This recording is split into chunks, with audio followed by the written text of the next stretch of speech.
অনেক বড় রিপোর্ট বেরিয়ে আসছে। আইসিসি বাংলাদেশের কথা শুনলো না, রিজেক্ট করে দিল। ভারত আর বাংলাদেশের মধ্যে এখন সমস্যা চলছে, তোমরা তো জানো। এবং মুস্তাফিজুর রহমানকে নিয়েছিল কলকাতা নাইট রাইডার্স 9 কোটি 20 লাখ টাকায়। তারপর মুস্তাফিজুর রহমানকে নিয়ে অনেক কন্ট্রোভার্সি হলো। কন্ট্রোভার্সি হওয়ার জন্য মুস্তাফিজুর রহমানকে আইপিএল থেকে ব্যান করা হলো। বিসিসিআই কলকাতা নাইট রাইডার্সকে বললো কি মুস্তাফিজুর রহমানকে যেন রিলিজ করে দেওয়া হয়, এবং কলকাতা নাইট রাইডার্স তারপরে মুস্তাফিজুর রহমানকে রিলিজ করে দিল।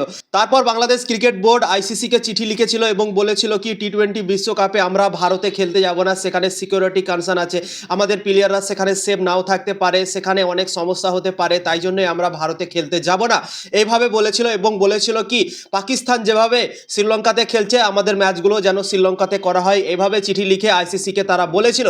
কিন্তু এখন খবর বেরিয়ে আসছে কি আইসিসি তাদের কথা মানেনি, একদম রিজেক্ট করে দিয়েছে এবং বলে দিয়েছে আমরা তোমাদের কথা মানছি না, তোমাদেরকে ভারতে আসতে হবে ক্রিকেট খেলতে, টি-20 বিশ্বকাপ খেলতে তোমাদেরকে আসতে হবে। যদি তোমরা না আসো তাহলে তোমাদের পয়েন্ট কাটা যাবে, ঠিক আছে? এইভাবে আইসিসি বাংলাদেশ ক্রিকেট বোর্ডকে বলে দিয়েছে। কালকে একটা মিটিং হয়েছিল আইসিসি আর বাংলাদেশের মধ্যে, এবং সেই মিটিংয়ে বলা হয়েছিল বাংলাদেশ ক্রিকেট বোর্ডকে কি আমরা তোমাদের কথা মানতে পারছি না, ভারতে কোনো সিকিউরিটি রিজন নেই, কোনো সমস্যা নেই, সিকিউরিটির প্রবলেম নেই, তোমরা এখানে আসতে পারো, খেলতে পারো, এইভাবে বলে দিয়েছে। এবং তোমাদের যে ডিমান্ড সেটা আমরা মানতে পারছি না, আইসিসি এইভাবে বলে দিয়েছে। রিপোর্ট বেরিয়ে আসছে, সূত্র অনুযায়ী খবর বেরিয়ে আসছে। এইগুলো খবর অফিসিয়ালভাবে কিন্তু তারা জানাবে না, ঠিক আছে? এইগুলো খবর সূত্র অনুযায়ী কিন্তু বেরিয়ে আসে। এবং আজকে অনেক বড় ব্রেকিং নিউজ বেরিয়ে আসছে সূত্র অনুযায়ী কি বাংলাদেশের কথা মানেনি আইসিসি, এবং সাফ সাফ মানা করে দিয়েছে কি তোমাদেরকে টি-20 বিশ্বকাপ খেলতে হলে ভারতেই আসতে হবে, তোমরা যেটা ডিমান্ড করছো সেই ডিমান্ডটা আমরা মানতে পারছি না, আইসিসি বলে দিয়েছে বাংলাদেশ ক্রিকেট বোর্ডকে।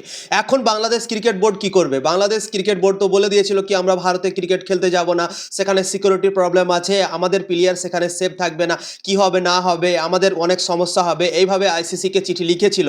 তো আইসিসি তো এখন রিজেক্ট করে দিল। তো তারা এখন কি করবে? তারা কি টি-20 বিশ্বকাপটা খেলবে? যদি না খেলে তাহলে কিন্তু তাদের ক্রিকেট যত দূর ছিল তার থেকেও কিন্তু নিচে নেমে যেতে পারে, কারণ আইসিসির কথা মতো যদি তারা না চলে, আইসিসির কাছ থেকে তারা টাকা ইনকাম করে, ঠিক আছে, আইসিসির ক্রিকেট খেলে। এবার আইসিসির কথা মতোই যদি তারা না চলে, আইসিসি রিজেক্ট করে দিল, বলে দিল কি তোমাদেরকে আসতে হবে ভারতে ক্রিকেট খেলতে, টি-20 বিশ্বকাপ খেলতে।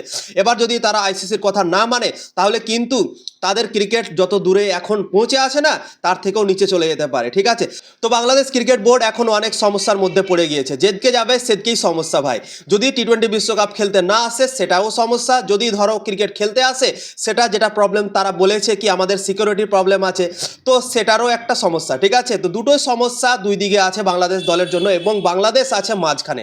তো এখন দেখার বিষয় হবে বাংলাদেশ ক্রিকেট বোর্ড এখন কি সিদ্ধান্ত নিচ্ছে, টি-20 বিশ্বকাপ তারা খেলতে আসবে কি আসবে না সেটাই হবে দেখার বিষয়। যদি তারা না আসে খেলতে, যদি বলে দেয় কি না আমরা খেলতে যাব না, তাহলে কিন্তু তাদের অনেক সমস্যা হবে, তাদের পয়েন্ট কাটা যাবে।